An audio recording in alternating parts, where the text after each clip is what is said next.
All right. Good morning, everyone. For those um, who are tuning in, and it's morning wherever you are. Good afternoon, good evening, wherever you're tuning in from. Welcome again to another weekly Thursday of Get to Meet a political candidate who's running for office. Today we have with us um, a remarkable fellow man who is running for president of the Federal Republic of Nigeria. His name is Joseph Faduri. We will get to hear from him and get to know more about him. Um, from the look of things, this is not his first time aspiring for such position. He will tell us some more about why he ran the first time and why he's running again the second time. But first of all, let's get to meet him. Mr. Joseph Faduri, Yes, good afternoon, good evening. I believe you're calling from, you're joining us from Nigeria, sir, right? I'm joining from United States, so it is noon here at 12 p.m. 12 p.m. Thank you for joining us, sir. So good to have you on board with us today. We Thank you. would love to get to meet you, get to know you. There are thousands and hundreds and millions of people who will get to watch us and get to know who you are and what you're all about from all over the world. The world is global now. The Nigerians in every part of the world. So we never know who's getting to listen to this, who's getting to watch you, and we never know where this could go. So we're happy to have you on board. We would like to meet you. Please tell us more about yourself. Who are you? Can we meet you? Over to you, sir. Thank you for having me on this show today. I want to say thank you for also allowing your platform for Nigerians to be able to hear about their candidates, because that will go a long way in helping them to make an informed decision in the next election. My name is Faduri Oluwadare Joseph.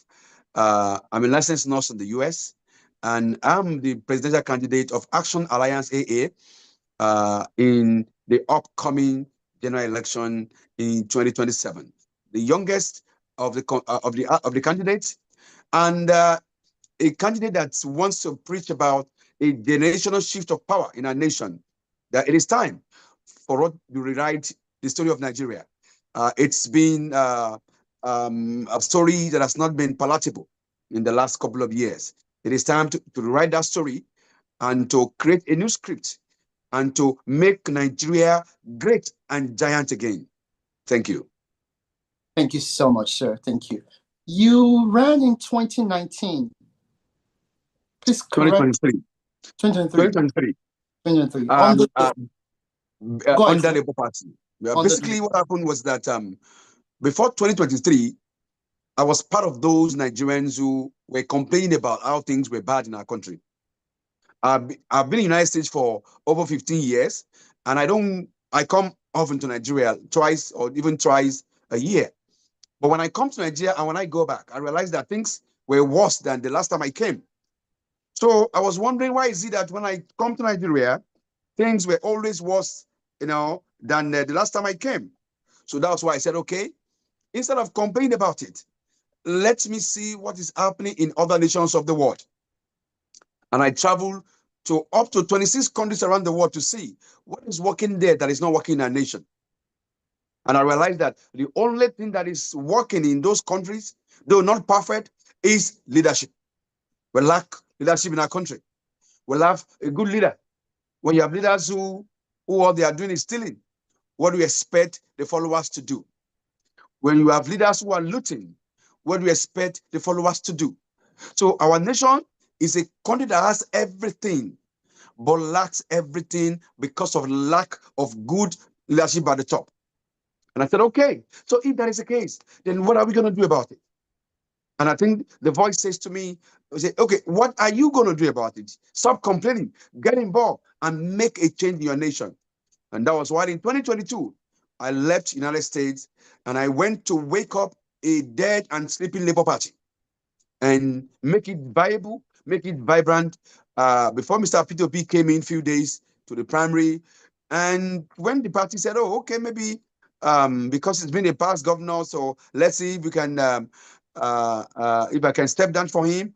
I wasn't desperate. I just want Nigeria to work. So if Mr. Peter B can do it, let's go. I gave him the ticket in 2023.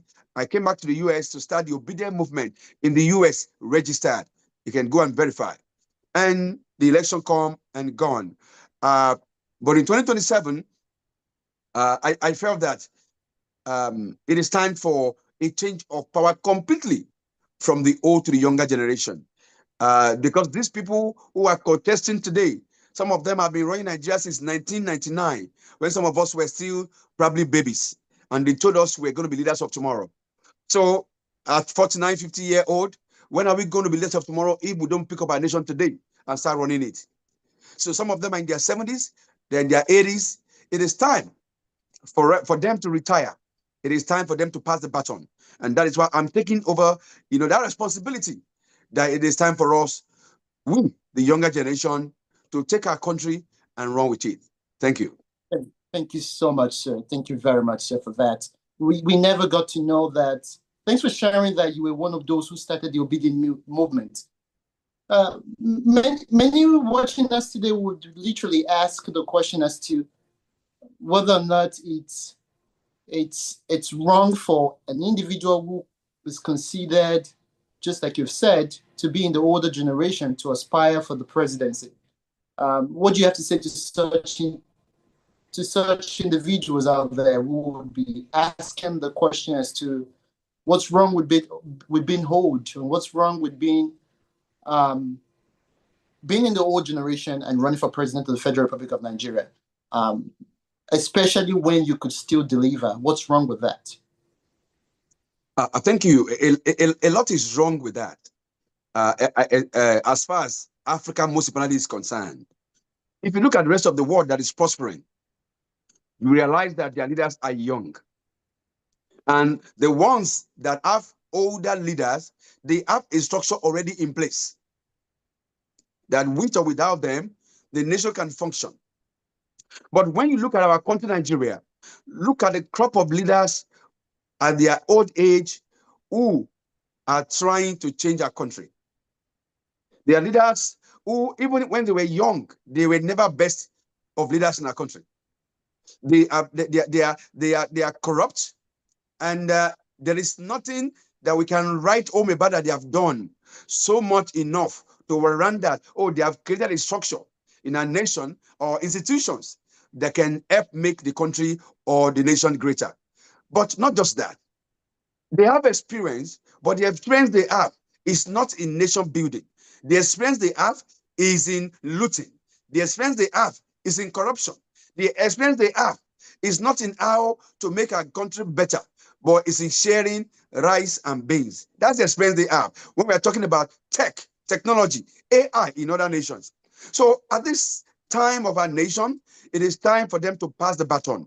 They have done their best, and their best is not good enough. I'm not going to run a campaign of insulting elders or abusing any of them, but to tell them that it is time for them to pass the baton.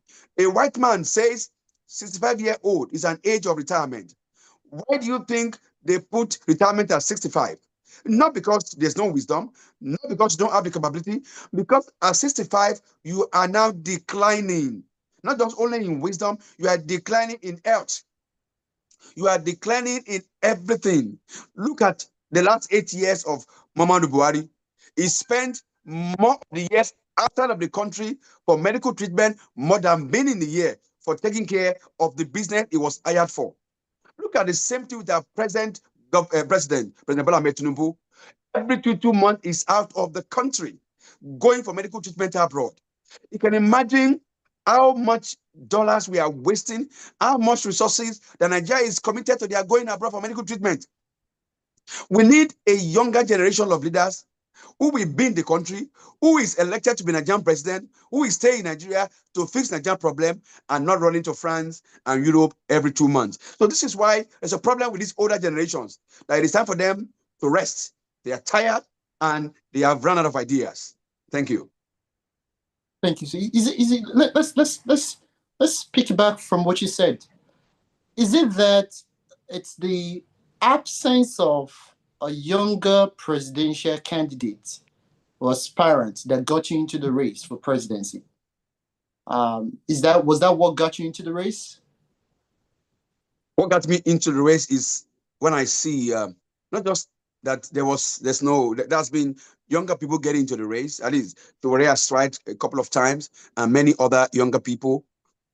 But since Nigeria, the last 12 years, has not accepted Sowore as a candidate, so let a new breed, young person, come out to join the race.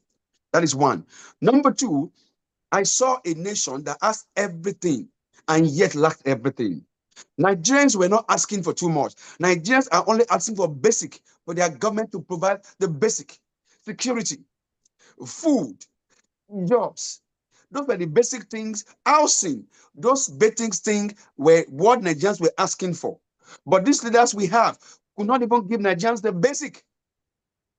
Before General Abacha died, he said, if there is any insurgence that lasts for more than 48 hours, people in government are part of it.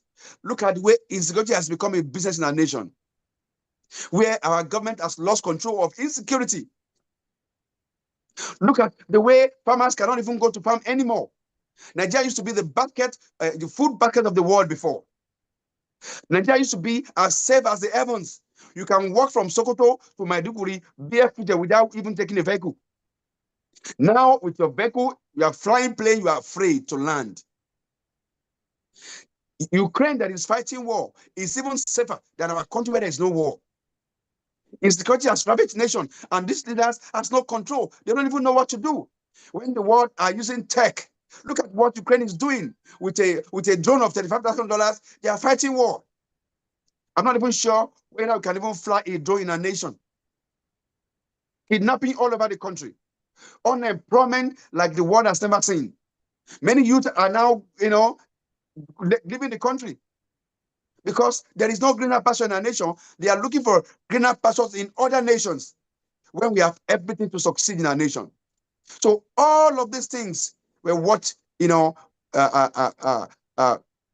together that I said, no, it is time for someone like us, for God to use us to rescue our nation. And that is why we started Rescue Movement in 2023. That was what was changed to Obedient Movement. And now we're back to Rescue Movement, because if there's anything our nation needs, it's a rescue. Let's rescue, let's rebuild, and let's restore the glory. In 1974, Nigerians were borrowing money to the World Bank, IMF, everybody. The country that was borrowing other people's money, other government's money, other nations' money, other organizations' money, we are now the one borrowing. And we're not even borrowing for development, we are borrowing to loot. The national cake has finished. It is time to build, rebuild, and restore the glory of our country. And that is why I'm in this race. Thank you. Thank you. We must pause to specifically thank you for running for president of the Federal Republic of Nigeria. We must commend you, not just because it's that office in particular, but because you are aspiring to run for an elective office in Nigeria. That is commendable. That's a noble thing to do, and we commend you for that. You happen to, well, it's fair to say you reside in Nigeria and as well as the United States. Yes. And, life for you is okay. Life for you is better off compared to so many Nigerians in Nigeria. And yet you've decided, just like some few others, to leave the comfort of your home and to throw your hat in the ring and aspire for an office. We commend you for that, and we're thankful for that for you. Which leads us to the question as to, it's not a question of why not other offices. You are aspiring for the president of the Federal Republic of Nigeria. It's a question of what do you intend to do when you become the president of the Federal Republic of Nigeria. Thank you. And that is exactly where policy information comes into play. You realize that most of the people who are aspiring today to run for office in our country, they have no policy. They don't have a manifesto. Our present government say, it's my turn. That was just the manifesto. And now it's his turn. His turn to what? His turn to recreate Nigeria for renew hope, or it was a renew hunger. His turn for renew stealing. Now, what am I going to do when I become Nigerian president? First and foremost, I am going to return back the fuel subsidy that we removed, so that fuel can go back to 299 naira it was before this administration. Because let's look at what has happened in the last 4 years. This president removed subsidy. Where is the subsidy money? 211 trillion. Right now, subsidy money cannot be accounted for in NNPC. Think about it. Our old budget for the year is 195 trillion. And now 211 trillion is missing. Now tell me, what did we do with that money? Nobody is called to question. Nobody is called to come and tell Nigerian people how that amount of money can be missing in only one ministry. So it means that we only have the subsidy removed so that people can steal. So let's put the subsidy back to start with, so that we can take fuel back to 299 naira. When we do that, you will see the economy of Nigeria will pick up within the first 6 months. Now, when we finish that, let us now look at the refineries that our leaders refuse to fix. It is political that they refuse to fix it. How can a Dangote, a one man, build a refinery, and a whole nation who has all the money, all the power, cannot build one?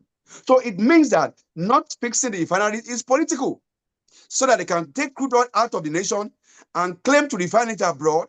And now the subsidy they are collecting is what they will use, to siphon cash. So let us see how we can actually fix that refinery, because the day we fix refineries, that is the day that subsidy is gone. That is how to remove subsidy.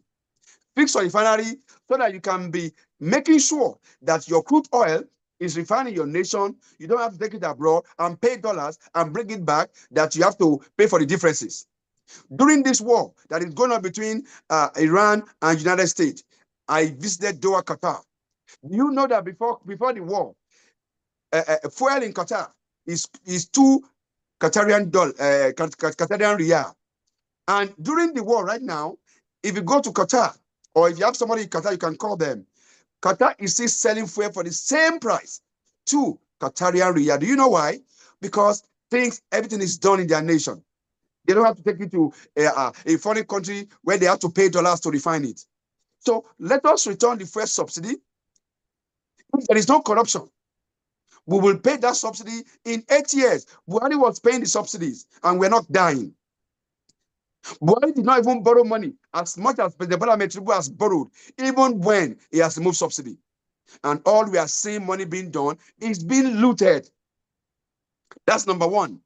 Number two that I'm going to do is that I'm going to make sure that nobody travel abroad anymore for medical treatment. Do you know that in our budget, 34 billion US dollars is for medical treatment of our president abroad? 34 billion dollars is 55 trillion naira. You can imagine how many hospitals we can build with 55 trillion naira. That we're going to hire nurses, hire doctors, train new ones, and there will be more Nigerians that will get jobs. Cook will get jobs. Cleaners will get jobs. Gateman will get jobs. Computer operators will get jobs. Customer service will get jobs. Therapists will get jobs. We will create millions of jobs. Not only that, when we are done with that, because the reason why we are having no jobs in our country, because we are taking the money of the country abroad. How many times have you seen the president of France go to US to go and get medical treatment? How many times have you seen the president of US going to UK to go and get medical treatment? So all of these monies can be pushed into our economy and make the economy greater. Out of the 26 countries that I've gone to, I also realized that all of them, they use cars made in their country. Americans use cars made in America. Europe use cars made in Europe. Mexico use cars made in Mexico. Even if you go to Turkey, Turkey use cars assembled and made in Turkey. It's only Nigeria, with 240 million people, we are importing cars to be used by government officials. Why don't we encourage Inochukwus, the Innocents, and say we're going to make Innocents the official car of Nigeria? Do you know what will happen? Innocents will create 10 million jobs, because he will have to put plants in the east, put plants in the west, put plants in the north. And when he put all these plants to make vehicles for government, what happened? He's creating jobs. And also the money stays in our economy. When the money stays in our economy, then our dollar, our naira will appreciate against dollar because now we are a producing country. One, we are producing healthcare. Nobody is going abroad again. Now we are producing cars. Nobody is buying American-made cars. If Japan wants to give us Toyota, it should come and assemble it in our nation. If Mercedes want to sell Mercedes in our country, come and put assembly in our country. When you do that, you will all of these companies will come. Tesla will come. Elon Musk will come to your country because they know that Nigeria buy all these things. So when you make policies to bring them down, you will realize that you will create jobs for your country. That is what Nigerian youth are running to do abroad. If the job is their nation, they will stay and they will contribute to the economy. So that is that. Then we're going to make sure also that in the area of education, we're not going to do just free education. It's compulsory education. That's what I see abroad. They do free and compulsory education. Compulsory in the sense that you will make sure that every child from 0 to 18 that is qualified to go to school is going to school by compulsory, not that he's been told to go to Ilekeu or to go to church to go and learn. No, it is compulsory. When you do that, the children you trained will not join Boko Haram tomorrow. Look at the kidnappers we see on TikTok today. They are children that these leaders refused to train 10 years ago, 20 years ago, 30 years ago. But if they have a little education and there's something up there in their brain, they will not be joining Boko Haram and all of that. Then security is the most important thing. What are we going to do? We're going to make sure that we reorientate and reorganize our military. How do you pay a military man 100,000 to go and die, and you are paying a senator 18 million? So it's not going to work. Let's purge the military of those who are Boko Haram sympathizers who are inside the military. When we do that, let's increase their salary. Let's buy equipment that can work, and let us make sure that when we do that, we are not just taking people from battlefield of Boko Haram and putting them in our military and say they are repentant. How do you measure their repentancy? But what you are doing is that you are putting Boko Haram in the military, who will now be an informant to those in their battlefield. So it is not rocket science. Nigeria is fixable. These are the basic things we're going to do, and before you know it, Nigeria will begin and start changing for the better. But most importantly, we're going to fight corruption like it's supposed to be fought. Any country where there's no law and order, people can do whatever they like. Somebody said snake ate money. Another one said monkey ate money. What did we do to them? Nothing. Any country where there's no law and order, reward and punishment, people will continue to steal. We're going to completely front against stealing. When you are a leader and you don't steal, then people that are following you, we know that no, this is not a government to steal. It is enough because we have stolen so much. Everyone who have been stealing from Nigeria from 1960 to 2026, we will forgive them. But from 2027, when I'm a Nigerian president, don't attempt to do it, because when you do, we'll make you a scapegoat. When you make 1, 2, 3 people an example, the rest will do the right thing. Thank you. Thank you. Thank you. Before we move past employment and as well as insecurity, I want us to tie the two together in a way. On insecurity, especially taking into consideration that you are running for president of the Federal Republic of Nigeria under a political party called the Action Alliance. If you were to be elected as a president, you would get to have under you governors who are of different or various diverse political parties, in the North and the South. How do you work with all these colleagues of yours in such a way that you are able to properly handle insecurity and as well as ensure that job creation continues to progress, keeping in mind that many would most likely not want to work with you because you have a different political party? So how do you navigate all these things? Well, Thank you for that question. No matter the political party that we belong to, I'm sure that there's one interest that we all have together: how Nigeria will prosper. There is nobody in Nigeria, whether you are from APC or PDP or Action Alliance, where I'm representing, that you don't want Nigeria to prosper.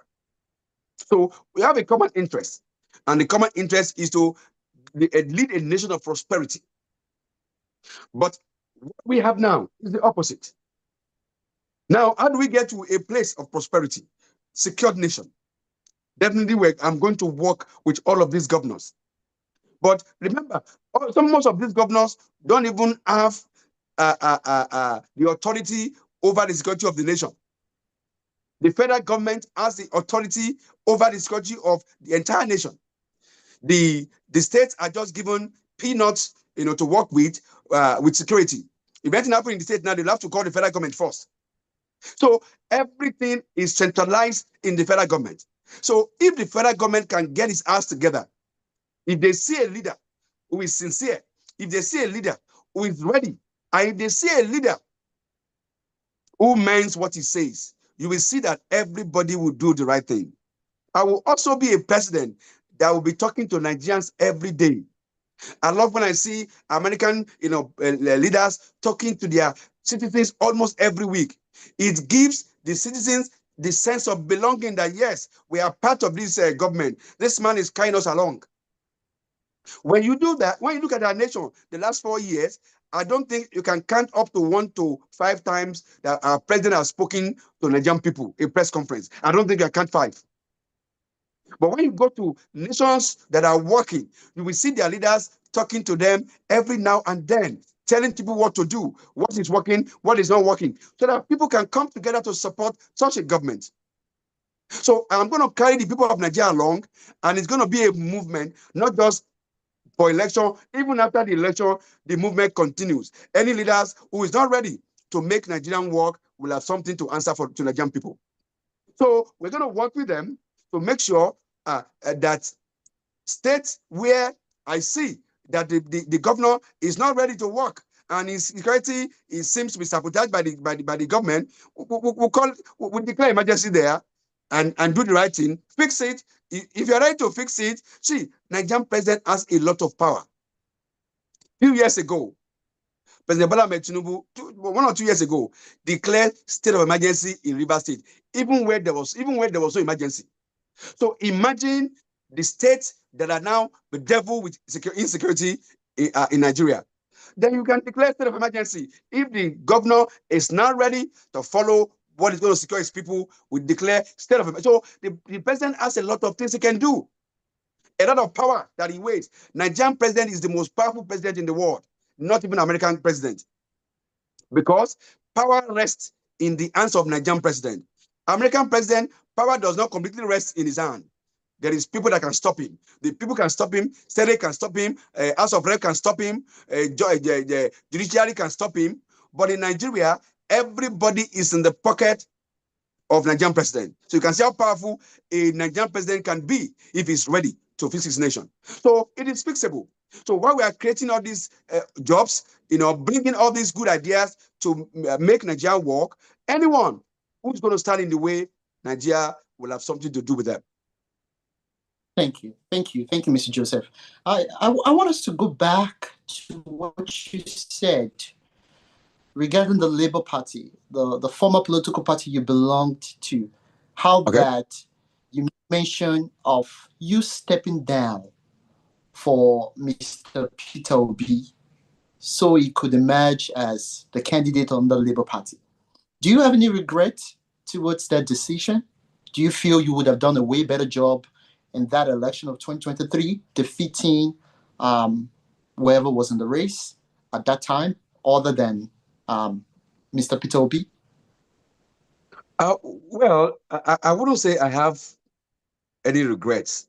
And the reason why I say so was because I've never, been a tribalistic person. And all I want is Nigeria to work. And I'm just a young man with no political experience, just with a pure heart, coming into politics and wanted to see how things will work. Having Mr. Peter Obi being the head of the ticket was never a problem for me because I wasn't desperate. It wasn't out of desperation, because most politicians we have today are desperate politicians. That's why you see that they want to be there. It's a do or die affair. It shouldn't be a do or die affair. We are going to serve the people. So if somebody else is better than you, okay, at that point in time, as at 2023, okay, let them go. Even after giving the ticket to Mr. Peter Obi, some of these oppositions came to me. They were ready to give me money so I can go to court and stop what they are doing today. But I said, no, I'm not going to no court. If Mr. Peter Obi can win, let him go and win. Even though, even if Mr. Peter Obi didn't even treat me well, most of the things we agreed upon was not done at the end of the day. Most of the funds I spent, both him and the party never refunded a penny back. But it's okay. Even at that, I was patriotic to my country, that the love of my nation should be more important and supersede the love of myself. So if Mr. Peter Obi can win then, and let's restart our country, let us go. And that's what we can do. So I have not much regret. Whatever regret I have that is personal is not enough for me to feel that I should not have given the ticket out. So I think we're talking about it today because Nigeria can now see that if this young man can do that 4 years ago without going to court, without fighting, even when he was with the way things were, then that means that he can be a good leader today. So nobody will say, oh, maybe he's a Yoruba man. He's being used against us. So nobody can say that today because they saw where I'm coming from. They saw my capability and what I can deliver for Nigerian people. And in the last 4 years too, it gave me opportunity to learn more about Nigerian politics. Nigerian politics is different from every politics in the world. Completely different. The people are not honest. The people are gullible. The people, most of them, I'm sorry to say, are not patriotic. They're only looking for where to eat, not necessarily thinking about Nigeria. So I was able to understand and learn all of that. And all of this will help, governance, because when you get to government, all of these people are going to be around you. They are soothsayers, not telling you the truth of what is happening, on the streets of Nigeria. So all of this is what I've seen, that they just want to tell you what they want you to hear, but they won't tell you some truth a lot of time. So I learned so much within the last 4 years, understanding the politicians first, because if you don't understand politicians, when you get there, how do you work with them? How do you break even before you can even break to take care of the country? Thank you, sir. We're going to talk on zoning very soon. Before we come to zoning, many would love to understand your intent as to why you're doing things differently this year, 2026, towards the 2027 election, as compared to what you did in 2023. How that in 2023, you stepped down for a different person, which is Mr. Peter Obi, so he could contest for the office of the presidency. And you never switched parties. But now, in a different year, 2026, towards the 2027 election, you are running for president, the same very office Mr. Peter Obi is also running for. And you are in a different political party. Why does that differ? What's going on? What has changed? Thank you. That's a very, very, very good question. After stepping down for Mr. Peter Obi, and getting to know a little much about him, I see that we have a lot of differences that I feel that is not going to help our country. Number one, Mr. Peter Obi to me is a good man. I appreciate that. But being a good man alone is not enough to run a country. Being a good man alone is not enough to run a country. And that was exactly what happened in Labour Party. He was a good man, but he doesn't have a leadership quality to put his house in order.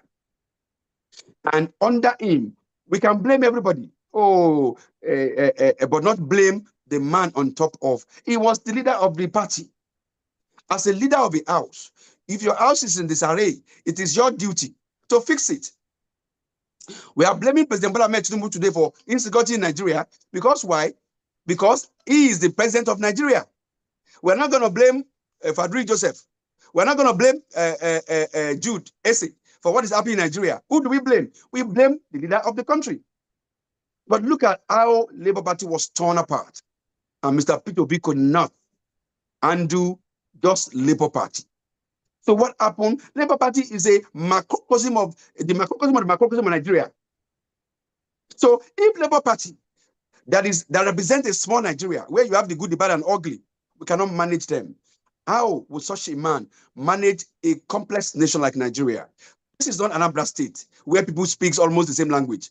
This is a whole country, number one. Number two, when Mr. Peter Obi finally was leaving Labour Party, he went to go and join ADC. I was shocked, because how do you campaign against people and 2 years later, you went to go and join them? I can't imagine to see a Barack Obama in America leaving Democratic Party to go and join Mr. Trump in Republican Party. It can't happen, because the ideology is different. So if your ideology is different from the people you went to go and join, then what inspired you to go and join them? Because the only reason why you left at the end of the day was because you were not guaranteed of being given ticket. If you were guaranteed of being given ticket, you will have stayed with them. So meaning that you are going to form a government with the same people that destroy our nation to what it is today. So that means ideologically, you are not different than them. Finally, Mr. Peter Obi finally left from one party to another, not ready, running away from crisis, but looking for a party where there is no crisis. And you want to run a nation that is crisis middle name every day. Let us be realistic. If you're going to be a Nigerian president, you must be a man that is ready to have 10 layers of body skin, because it is crisis packed every day. You can't run from it. So running to a place where there won't be crisis. Now, when you now become Nigerian president, if there is crisis, are you going to run to Niger or run to France? And now you are picking Kwakwanso as your running mate. Kwakwanso is 70 years now. Kwakwanso is one of the APC PDP, part of the people we are talking about, who have brought Nigeria to where it is today. It was former governors, former senator, former this, former that. It's been in Nigerian government for 42 years. Kwakwanso has not done anything spectacular than every other person. And now you are also going into an agreement of, after 4 years, you hand over to Kwakwanso. How much more can you do in 4 years? Nigeria is destroyed more than what you can imagine. We are in a hole that before you dig up the hole to the point of handing over a power to a Kwakwanso who will be 74-year-old, by the time you're handing over power to him, the arrangement is a fraudulent arrangement, and I wouldn't want to be part of that. So instead of them making such arrangement for us, that in 4 years' time, Kwakwanso will say, Miloko, it's my turn now. Let us start our country afresh. A generational shift of power. They have tried. Mr. Peter Obi has tried. Kwakwanso have tried. Atiku have tried. Amechi have tried. President Bola Ahmed Tinubu have tried. Every one of them, they should please rest and let the power go to a new generation. Let's pick our country. This Titanic ship is sinking. Let's get a new sailor to get it running. And that is why I'm charting a new path in 2027. I don't know if I make myself as clear as possible. You certainly did. You certainly did. You seem to be hinting in a way that you made a mistake stepping aside for Mr. Peter Obi, which leads us to, and you made mention of political ideology. Many would seem to differ that in a nation such as Nigeria, there are no political ideologies yet, which might be wrong. We would get to learn from you today. Maybe your political party, the Action Alliance, has a political ideology. We're curious. Do you mind sharing those ideologies with us, if at all your political party do have some? What are they? Thank you. You see, to be honest with you, if you are able to pick the constitution of all of these political parties, and when you look at their constitution, you'll be shocked how beautiful they have coined a manifesto down for those political parties. It is because Nigerians don't read. Because we don't read, we only think that all of these parties, they just are the same. They are not. When you go and pick their manifesto, when you read, you'll be shocked. Why is it that this is what is written down and what we are seeing in public is completely opposite what they are doing? See, Nigeria does not need a new policy. There are big, most of the policies we have in our country today, if we actually implement them well, do you know that we'll be one of the best countries in the world? Even this present government of President Bola Ahmed Tinubu, if they have implemented the policies they put out without corruption, without stealing, without looting, do you know that we will have seen a lot of impact, great impact in Nigeria? So the ideologies are there, but the people who are carrying that ideology, that's where the problem is. Because most of our politicians does not have a second job. It's only in Nigeria that the only job they have is politics. So once they're in politics, all they are doing is amassing wealth. Once they lose and they go back to society, they cannot maintain that lifestyle they have been doing when they were in politics. And the money goes down because they have no business. They have no companies they are running. Now they are looking for how to go back. That is how you see that they are talking from both sides of their mouth. The one that will say, I won't do this today.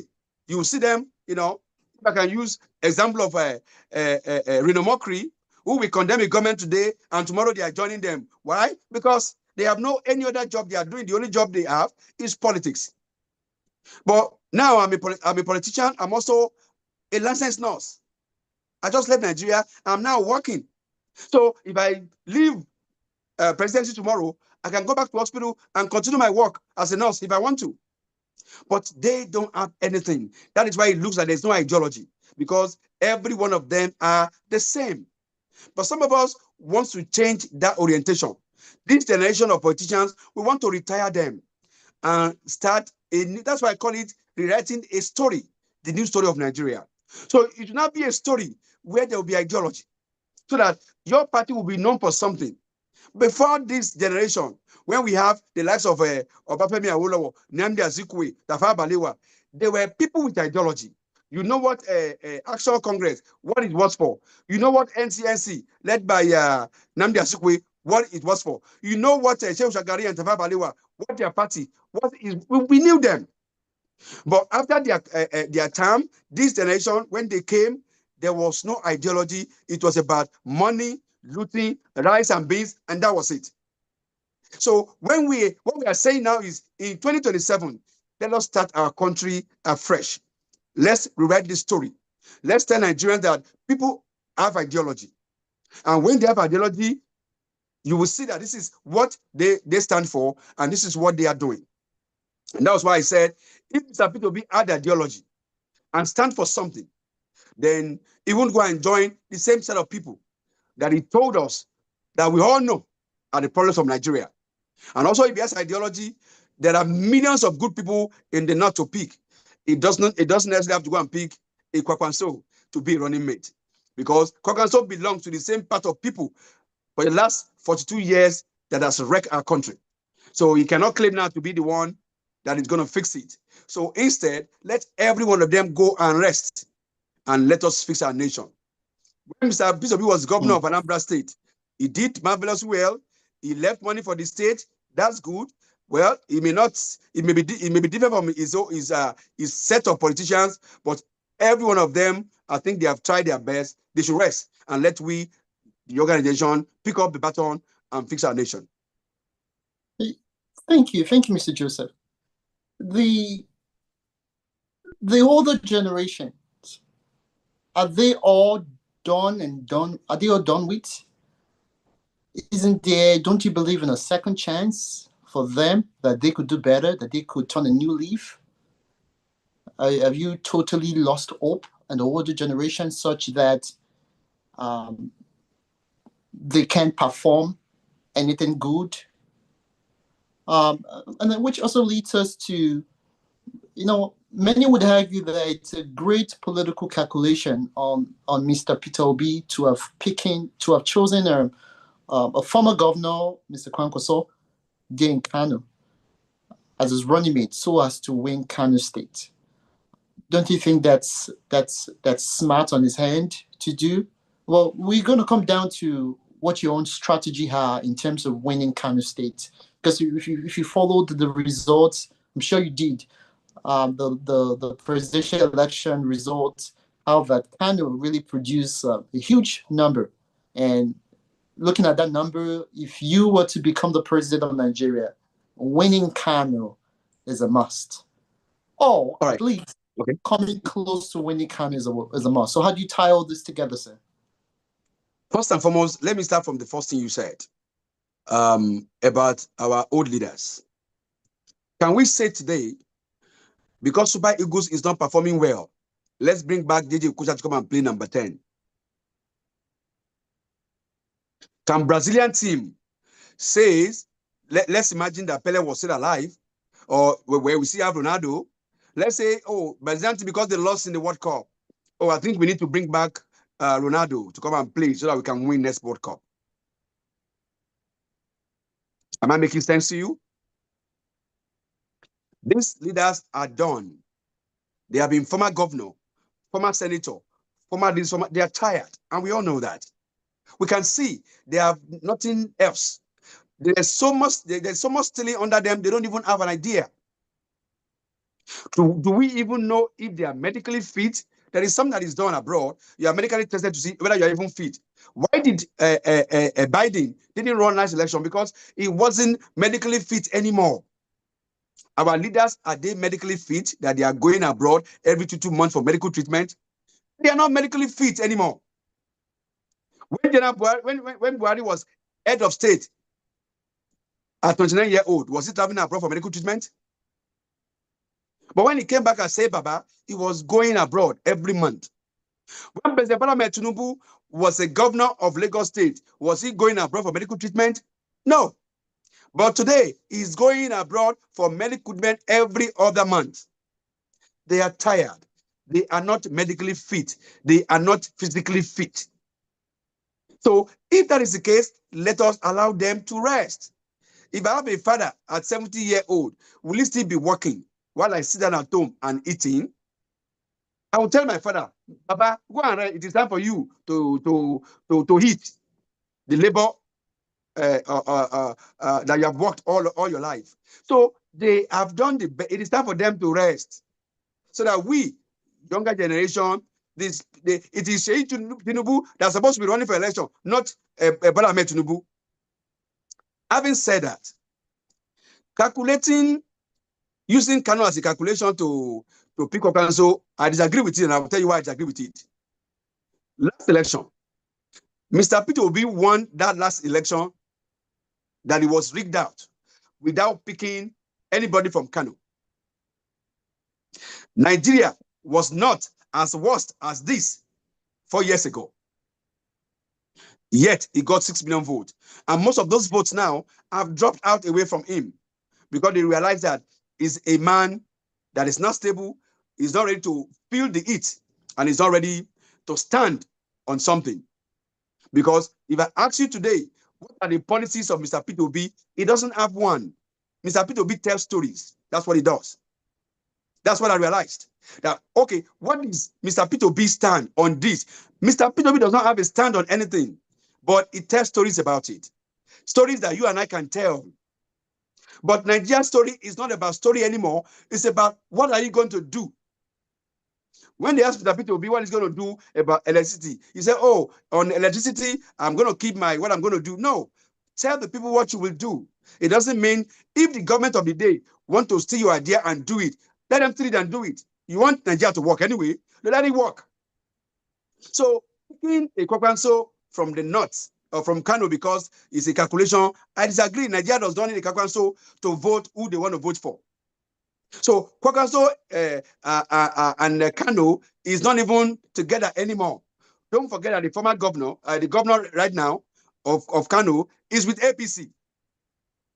So the vote is Ganduje is also away. So the vote is going to be shared by every aspirant. But we are not looking for Kano. We are not looking for Lagos. We are going to use the youth of Nigeria. The youth of Nigeria are 65% of the population. The same youth that Kwankwaso turned to Kwankwansia, and all he used is use truck to carry them to campaign ground. How many youths in Kano that Kwankwaso has removed out of poverty? Go and check. He has a campaign ground, the whole full up there. They were up, they bring them with truck from Kano. That is not the kind of country we want to create. Let's create a country where those youths, where those followers will be coming with their cars to our campaign ground, not the one we are packing with truck that we used to use to pack a cow. So that is not the nation that we need to create in 2027. It's a nation where in the next 4 years, many Nigerians can afford to buy Nigerian-made car and be paying small, the way it's done abroad. So our campaign is going to be clear. It is the new versus the old. Kwankwaso, Mr. Peter Obi, and every one of them belongs to the old. It is time to rewrite the story of Nigeria and to write it new. And I represent that new generation of youth, of women, of children who has no hope tomorrow. Thank you.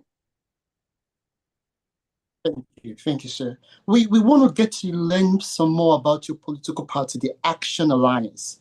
We haven't spoken much about your political party. We do understand, however, that you moved, just like Mr. Peter Obi and many other prominent politicians like Alhaji Atiku Abubakar, and as well as even Kwankwaso himself, President Bola Ahmed Tinubu as well. They've decamped severally. And we do understand that you moved from the Labour Party. Now you became a member of the National Rescue Movement, and then a member of the NNPP, and now you're a member of the AA, Action Alliance. We want to understand more about your party. Can you please tell Nigerians more about your political party? And as well as speaking about the Kano state, we believe you're also considering picking a running mate down the road. Where would you speculate, or which state do you have in mind as to where your running mate will be coming in from? Go ahead, sir. Over to you, sir. Thank you. I will answer the last question first. We're working on running mates from basically northwest. It might be from Kano, it might be from Maiduguri, not northwest or northeast, one of those places. We're not just looking to pick a candidate because we want to just who has a follower who can help us win. Our policies, what we bring to the table, what we're going to tell Nigeria is what will help us win. When the youth of Nigeria see a youth like them, so they will know that someday that Nigeria will live from oligarchy, where it is few people, few names that are running it. That a child of nobody. I lost my father when I was 4 years old, and my mother when I was 14 years old. At 14-year-old, I became an orphan. And that orphan child from 14-year-old, no father, no mother, who rose to be a graduate, I looked for a job for 5 years in my country, couldn't find one, but came to America and got a job in 5 days, and became or become what I am today. So the story of Nigeria, I'm a story of Nigeria, and that story will be completed when I become Nigerian president, so that any child in Nigeria who has no father, who has no mother, can know that there is a future for them. They can be something in that country. So the youth of Nigeria, those children who have no hope, those children who cannot afford to go to school abroad, but are in Nigeria and ASUU is on strike, those youth who have graduated and has no job because this government has not created one, we know that the story of their nation is not completed yet, that it will be written, and that is what we're trying to do. So those youth are the ones that are going to be core of our politics. So that is that on that. So Action Alliance is one of the beautiful political parties that is number 2 on the ballot. And when you look at the manifesto, if you're able to go to the constitution, you will see that they have a beautiful ideology of a nation where everything works. a nation where food is surplus, a nation where leaders will be responsible, a nation where there will be accountability, a nation where leaders will say what they will do, not say something and do something different. A nation that will be together in unity, in harmony. A nation where we will be our brothers' keepers and not our brothers' killers. A nation where everything we have will be used, not by few, but will be used to take care of everybody in our country. These are the beautiful, I'm just putting into context how people will understand what Action Alliance AA stands for.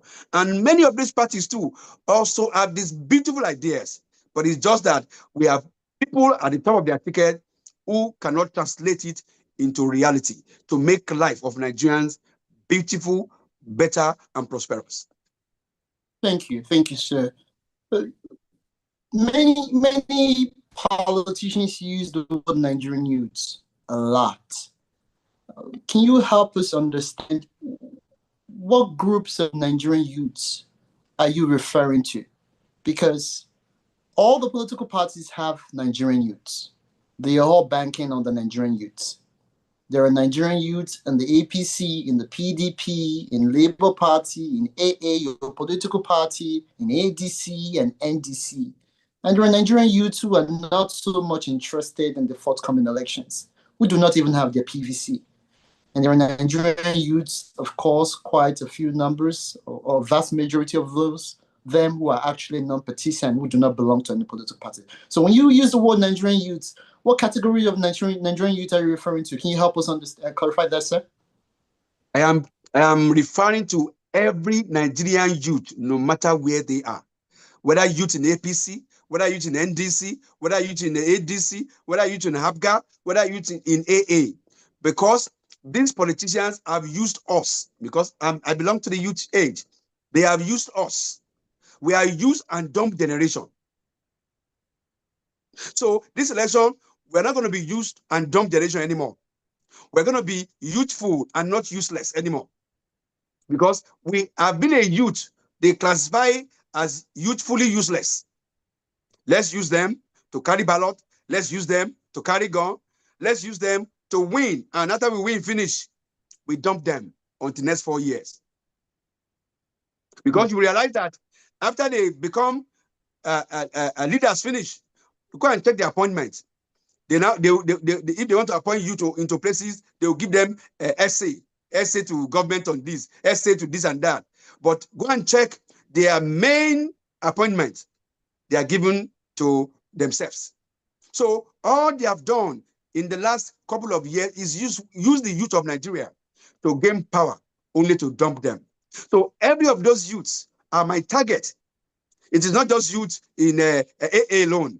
Even youth in APC who can reason and say, how at your age would you be voting for a man who promised you light, didn't give you light, and you are using small money you have to buy power bank? How in your age are you going to be defending and also voting for a man who's supposed to create jobs for you to do after graduation and didn't provide you one? So all of these stories are what we're going to push out there. So, because if you look at last election, let's be honest, most Nigerian people belong to a party, but they don't really actually have a party. Nigerians are ready to vote for a candidate that they believe in. How do you think Mr. Peter Obi got 6 million in last election? You think it's only a Labour Party youth or candidate or people? No. Everybody from APC, PDP voted, last election and voted for a candidate they felt was best in 2023. So in 2027, Nigerians would vote for a candidate they feel is best. And you'll be shocked that whether it's APC, whether it's PDP, whether it's ADC or my party Action Alliance, people are going to vote for Faduri Oluwadayi Joseph. Because one, he's young. Two, he has ideas. His manifestos are what you can relate with. And he's starting Nigeria's story new. Nigeria used to be the giant, not of Africa, of the world. 50 years ago, Americans were in Nigeria. British, German, Indians, Chinese. They were all there. We were not going abroad. South Africans were here. But what happened later? Today, now we are running back to their country after the leaders we have squander everything that we have, and they're still squandering it. So Nigerians are looking for a true leader, and they will see that in Father Joe in 2027. Thank you. Thank you, sir. Let's touch a little bit more on zoning, and we'll talk some more about your political party. Zoning, many see zoning as common sense. Even where you reside, the United States, one of the countries you happen to reside in, their own version of zoning, not necessarily zoning, a political party, the Democratic Political Party, as you are also familiar with, when it comes to imbibing different races, different groups of people, they seem to have that together. For example, you find a white Caucasian man running for governor of a state, and his running mate happens to be a woman or happens to be an African American or vice versa, right? In a way, that's common sense. Yeah. Many would argue. Now, when we bring it back home to Nigeria, there's a certain tribe, which is the Igbo tribe, that are longing to produce a president. And you are in the race, and your political party clearly never zoned the presidential ticket to that tribe. Do you not have a problem with that, or do you have a problem with that? And you are in the race for president of the Federal Republic of Nigeria, and there's an individual, there are 2 or 3 individuals from that tribe who are actually also in the race for president of the Federal Republic of Nigeria. Isn't that a problem or an issue to you? Why don't you want to step down and allow someone from that tribe become the next president of Nigeria? Thank you for that question. There is nothing wrong in zoning. To be honest with you, it's a common sense thing to talk about zoning. But the problem in our country is that since we have been zoning, have we really had a good leader from both sides of the zoning? The question is 0. The zoning that we have been doing is zoning that it is your time to shop. When you guys finish 8 years, send it to us. It's our time to shop. But in writing the new story of Nigeria, I learned that Nigeria has 250 ethnic groups. Because when you're talking about Hausa, Igbo, Yoruba, what happened to the BBO man? Are you saying that for the rest of his life, he can never get a shot at presidency? The man in other small ethnic groups.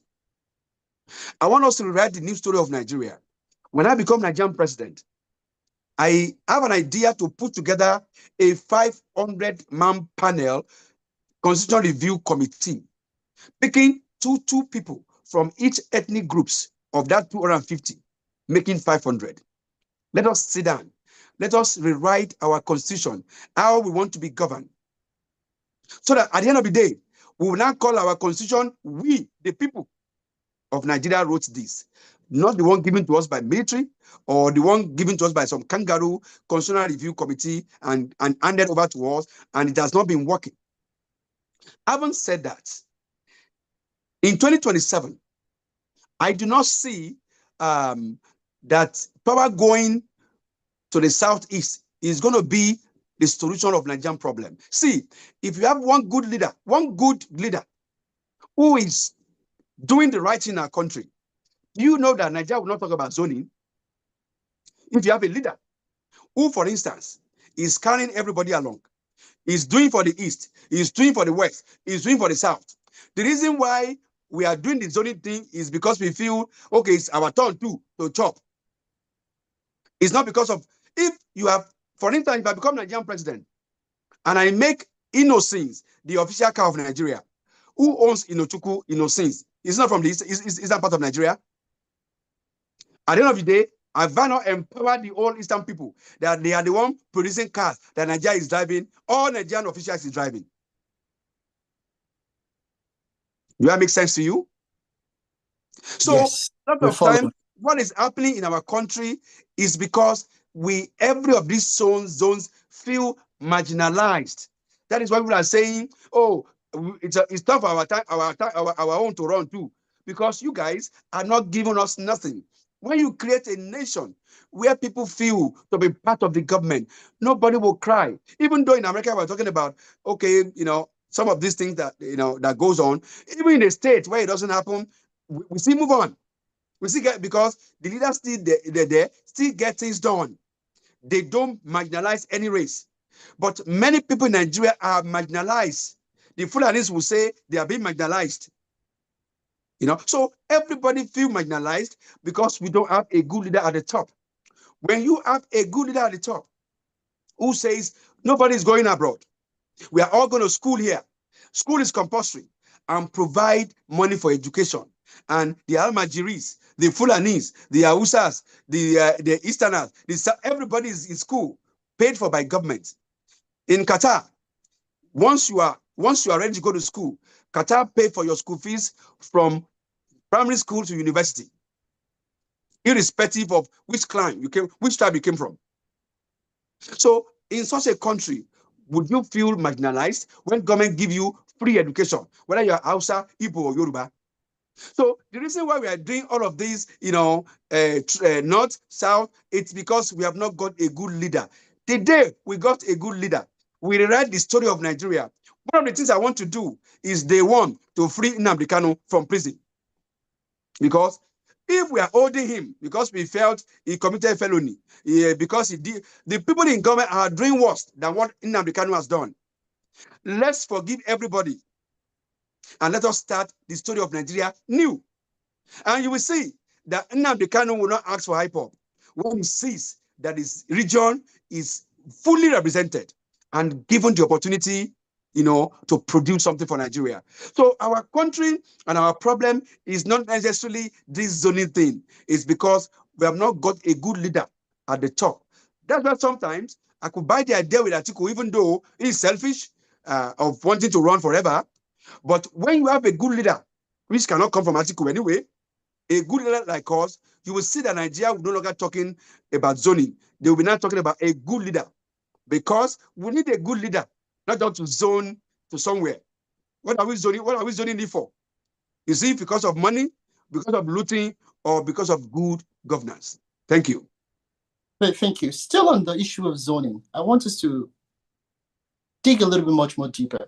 Many Nigerians watching would argue and say that the people from the Eastern tribe, the Igbos, are you telling them that there are no one single qualified good Nigerian who is of the Igbo-speaking tribe that can become the president of the Federal Republic of Nigeria? Is that what you're saying? You clearly are not for the kind of zoning to a tribe. You are speaking more of the kind of zoning to competence, which is good. Now the question is, can't we find a competent Nigerian who is of the Igbo-speaking tribe run for president? Would you step aside for such an individual? In this election, I have not seen one. You've not seen one? Yeah, Mr. Peter Obi is not the best of Igbo land. Like I said, he's a good man. But being a good man is not enough to run Nigeria. A Nigerian leader must be good and rugged. And sometimes I ask myself if Mr. Peter Obi is actually an Igbo man or not an Igbo man, because an Igbo man is tough. An Igbo man is decisive. If Igbo man was the one that won 2023 election, he won't allow himself to be rigged. In 2023, Nigeria were ready for a revolution. In 2023, what we had was a movement, not just a political party. But the man on top of that ticket wasn't ready for a revolution. Because if he was ready for revolution, he would not have been rigged out of that election. We all knew the election was rigged. It was all out there. We all knew what Wike did in Rivers. If it happens in the nation, in another country, you will be asking for a recount of those states. Let's recount the vote of those states that was rigged. That is what revolution is all about. That is a man who lead a movement. I can use Trump as an example. When he lost, even though he lost, he stood by making sure some states were recanted over and over again. You and I know that. So when you are dealing with people, Nigerian politicians who are lawless, I'm not saying you should take law into your hands, but you fight, and people should see Nigerians were ready to fight. Nigerians were ready to move. Nigerians were ready to do everything, but the man on top of the ticket wasn't ready to do nothing. That was why Thank you. Election was lost. Going to court Thank you, was not enough, because we are going to court to meet who? To meet people who rig you out of office, who rig election. What are you expecting to get from them? Now they are buying and they are building houses for judges. They know what they are doing. So they want to make sure that judges are captured. Judiciary in our country is captured. We all know that. But the people are not captured. And the people spoke in 2023.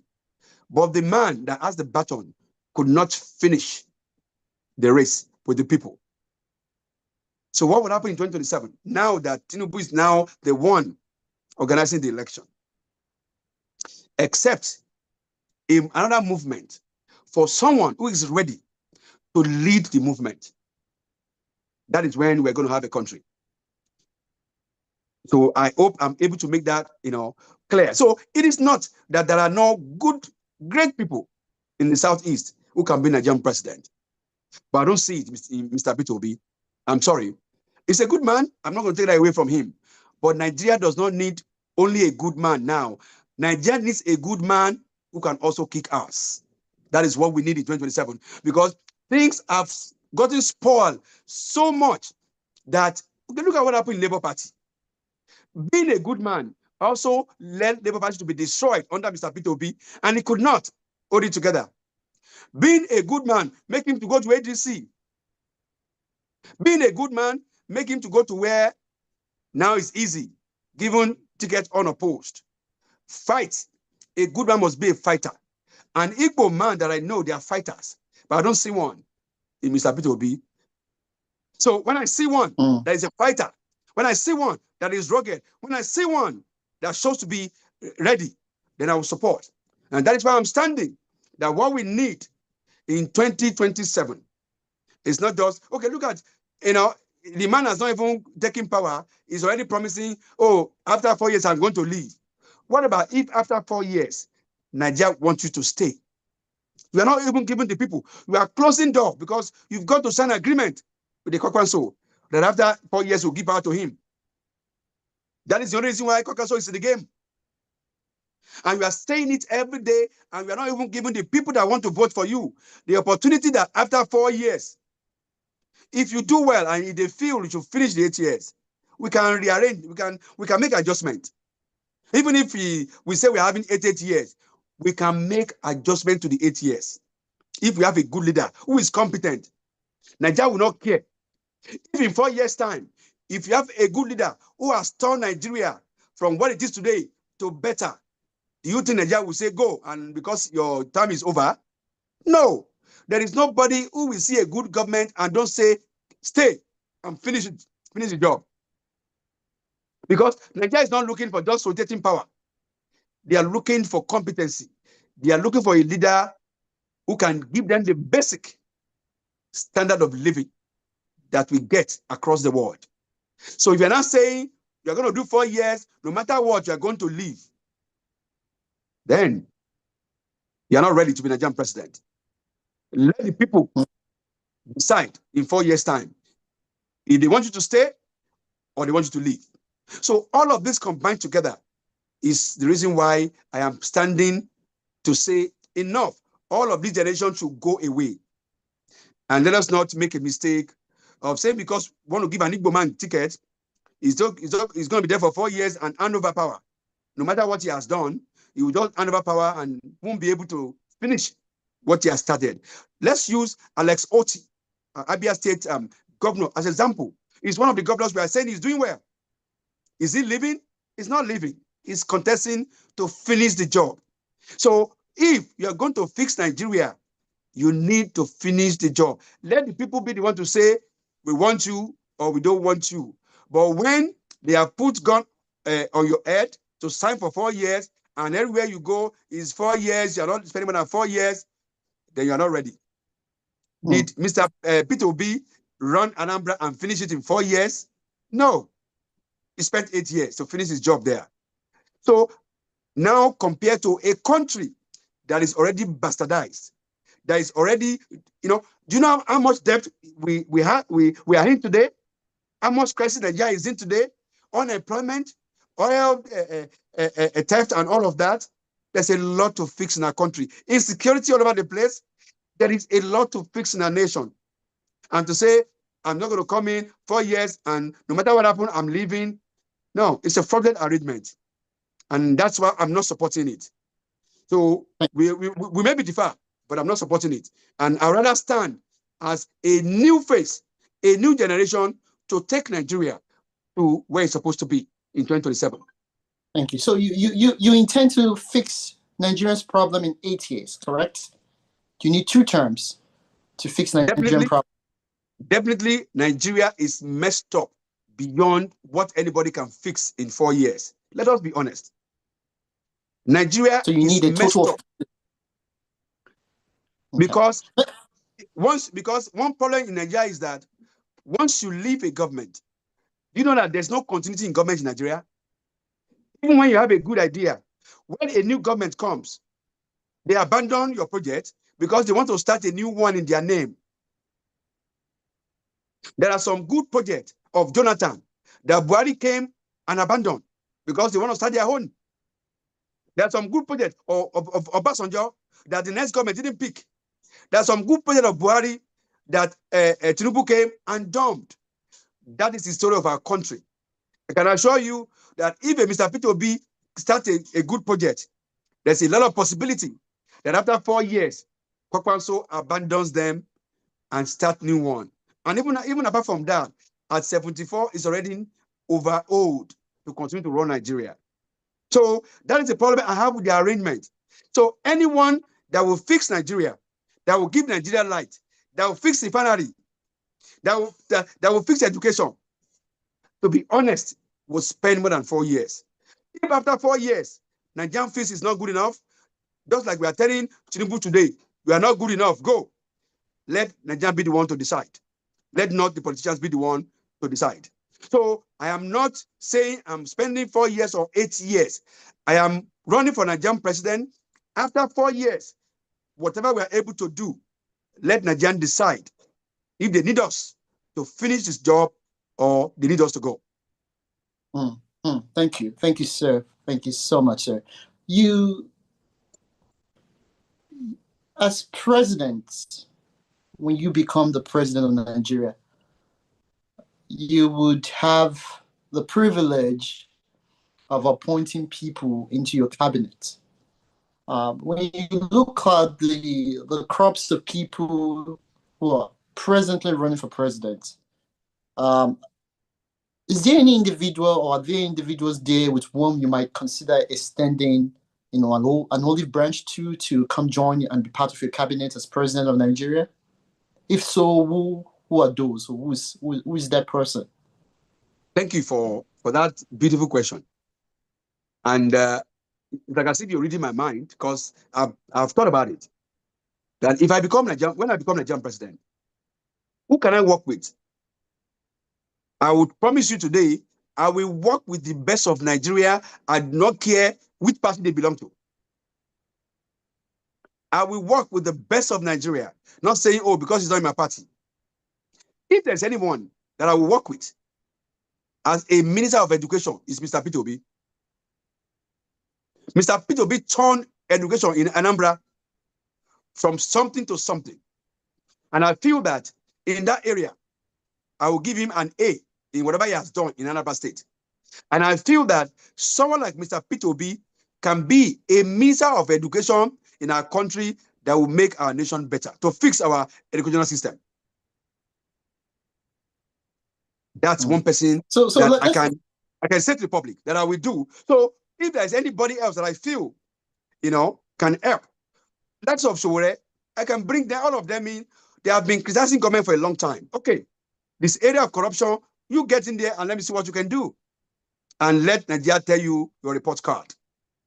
So I'm going to bring in the best of Nigeria, not just politicians, technocrats, to see what they can do. Nigerians both home and abroad. I'm not going to put a organizer to be minister of sports.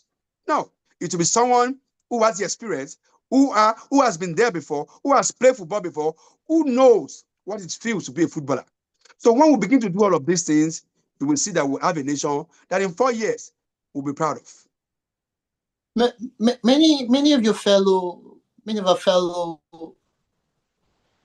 Easterners, those in the East, Anambra, Abia, Enugu, Ebonyi, and as well as Anambra State, Abia State, Enugu State, Ebonyi State, and we can throw in Delta states. Let's throw in the entire southern states, South as well. They would differ with you, and many would actually not be pleased with your approach as to not finding it okay to have an Igbo presidential candidate. Well, you have expressed that you have not found, as at now, a younger Igbo presidential candidate in the race. If you do, and if he or she were to be competent, you would most likely step aside for such. Right now, that is not the case. There's none at the moment. Now, which leads us straight into your political party of the AA. Don't forget, those Easterners should not forget that I was the one that stepped down for Mr. Peter Obi barely 4 years ago. If I don't want an Easterner to become Nigerian president, will I do that? I had an option. And those same Easterners will be asking, yes, and those same Easterners will be asking you today. Many of them would want to know, how do you intend to come win their states? What's your plan? What's your political party's plan in terms of winning the southeastern states to become the next president of Nigeria? Well, democracy is government of the people, by the people, and for the people. Even in the eastern state you are talking about, is it everybody that is supporting Mr. Peter Obi? No. We have APCs there. We have PDPs there. So we have people that differ, even when they are Igbos, that also are not supporting. What are the Cubana chief priests and all of them? Are they supporting Mr. Peter Obi? No. So people have a right to choose who they want to support. Those that will support Mr. Peter Obi will do. Those that will support Tinubu in that eastern part will still do. Those that will support Atiku will do. And those that will say, this is a young man, why don't we try a young man and just leave all of these tribalism out of the race? So democracy gives us the opportunity to choose. So there is no way, if there are other candidates too, they will still vote for them. So I represent a new generation. What I represent is not what this older generation represents. That's why I'm different. So it is I with the people and they politicians. So it's going to be a lesson of the people and the politicians. And the politicians are the Kokwansos and the Obis and all of them. So that one man is good is not enough for us to now say because of that, let's blindly just follow him when there are competent and younger hands that can undo our nation. If Mr. Peter Obi was my uncle, by now I would tell him to rest. And so the eastern part of Nigeria will be well taken care of. Every part of Nigeria, even those who are minority, will be well taken care of. At the end of the day, what Nigerians are looking for is to get out of this mess we find ourselves. And if a young man like me can get us out, why don't we do that? Instead of just looking for somebody from a race to lead Nigeria. More on your political party, the Action Alliance. Right now, at the moment, correct me if I'm wrong. Okay. There are no gubernatorial. Well, there is not one single governorship, a governor who is of the AA political party right now. There are no senators who is of the AA, Action Alliance political party. And more than likely, I don't know how many House of Rep members, if at all, that your party has that's of the Action Alliance. I don't know how many House of Assembly members in the entire 36 states. We do not know that figure. How do you intend to win the presidency, knowing full well that your political party, fair to say, might not be fully represented in every part of Nigeria? What's the plan? This story was played in 2023. The Labour Party has nothing. In fact, Labour Party was dead. I was one that woke it up. And I'm always proud to say that. If anybody wants to say it was somebody else that woke Labour Party up, they should come and challenge me to it, or ask Barrister Abure, Dr. Arabambi, and many of them that who woke up Labour Party. It was a sleeping giant that was dead asleep. I woke it up, made it viable before Mr. Peter Obi came in and used that platform to contest. But as at 2023, all of these things you mentioned, do we have them in Labour Party? No. Nigerians are tired of the same old gimmicks that our politicians play. They'll say, oh, don't worry, that young man can't do nothing. His party has no governor, has no. But today, if you ask Nigerian people, are they ready to support the governors they have in their state? Are they ready to support House of Rep and Senate members, the ones who are rubber stamping in Abuja, the ones who have the budget in front of them, and many frivolous and dubious and fraudulent things are injected into our budget? So what we are today are not politicians who are patriotic about Nigeria. They are only patriotic to themselves and to their pocket. So Nigerians knows that. And Nigerians are looking for a patriotic and a genuine and a sincere leader. And they saw, if they see it, they will follow one. And that was what they did in 2023 before, when some of us now begin to see, other parts, of the man that we didn't know before. They'll say, oh, no, this is not the best Nigeria could produce. So in 2027, if Nigeria sees a young, vibrant, patriotic, and passionate young man who can take this country out of this mess, having governor, having House of Rep, having senator, won't be a stopper in 2027. So we will write that story and write it bigger, 2027. Okay. Let's not forget. You just criticized a fellow contender in the race for president, which is the person of Mr. Peter Obi. How that you said he was not able to stay with a political party and build that political party. Well, many would argue and say, aren't you also doing the exact same thing? Because you left the Labour Party for the National Rescue Movement political party. You left that party for the NNPP, and now you're the flag bearer for the Action Alliance party. Aren't they similar to you? What's the difference? Why did you decamp from those parties? What's wrong with those political parties? Why didn't you stay in those parties to help build those parties? Thank you very much. The difference between me and Mr. Peter Obi is that I'm a builder. That's the difference between the two of us. I built Labour Party. He came to enjoy what I built. And I stayed waiting for him to put the party together. But when it was obvious that the party could not be put together, I left, but I didn't go to ADC, where they already built. I went to NRM to go and build the party. But at some point, the party compromised. They compromised values, they compromised integrity, and the party I was building, I could have gone to go and join ADC. I could have gone to go and join PDP, a big party. But I didn't go to join a big party. I went to a party that has nothing. And I didn't go there to say, give me the ticket or nobody else should contest. I gave them the opportunity to bring in more candidates to contest. But at the end of the day, I saw that they were compromising.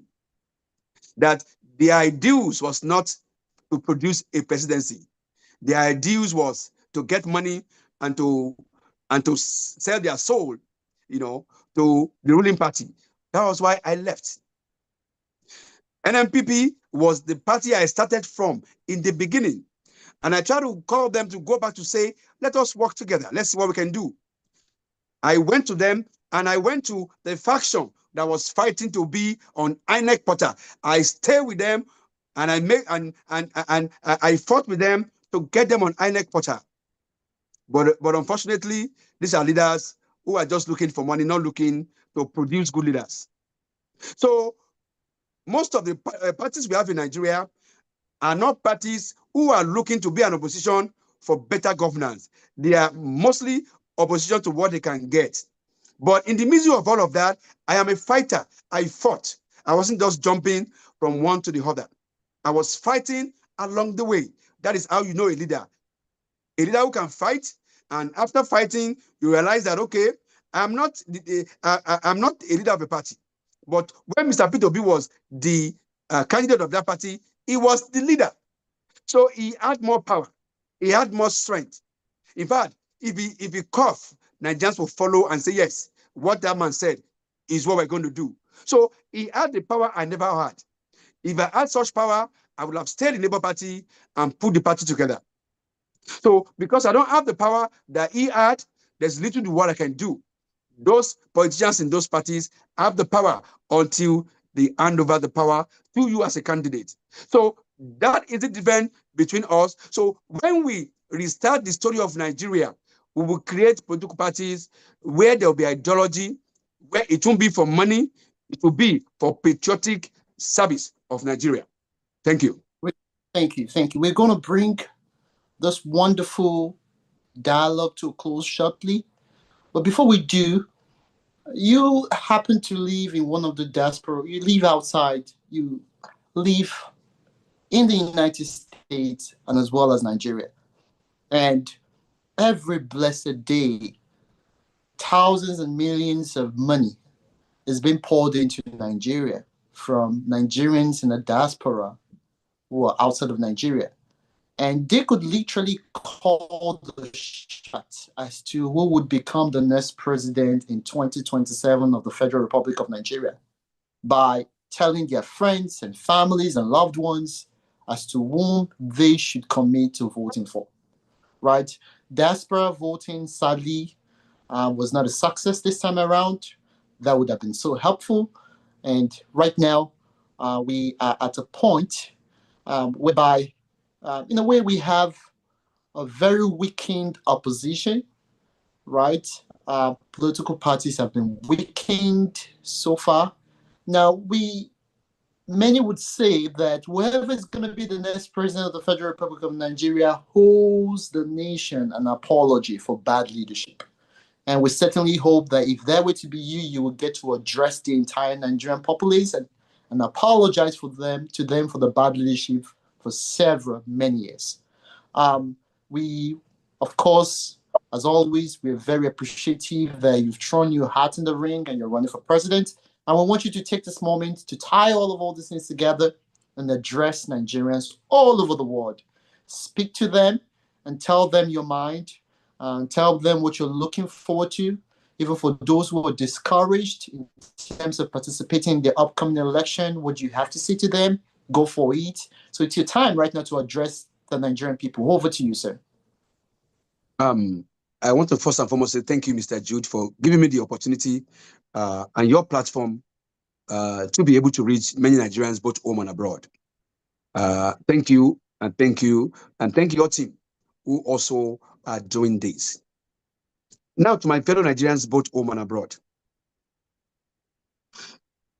I feel your pain. I feel your frustrations. I feel your hunger. When you see things happening around the world, but opposite is what is happening in our nation. We all want a nation to flourish. Some of us don't want to go outside of our country. But what can we do when there is no job, when there's no greener pasture?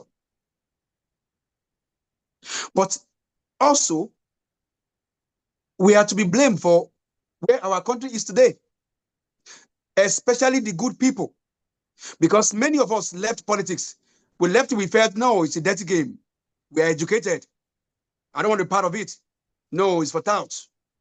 Forgetting that the policies that they make will affect every one of us. And for many years, we did not involve in the politics of our country. We were busy speaking English, while those who has primary school certificate were busy running a nation. Nigerians are one of the best anywhere they are in the world.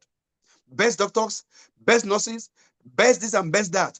But we are being led by the least and the worst of our society. And that is why today we have a nation that we cannot be proud of. So we all are to be blamed for it. But in the middle of this, I want every one of us to come together. That it's only all of us that can come together to change the story of our nation. Thank you to every Nigerians who are abroad, who are sending pounds, riyal, dollars home every day. It is because of you that Nigeria is still standing. If no money coming from you, Nigerians will have been eating Nigerians.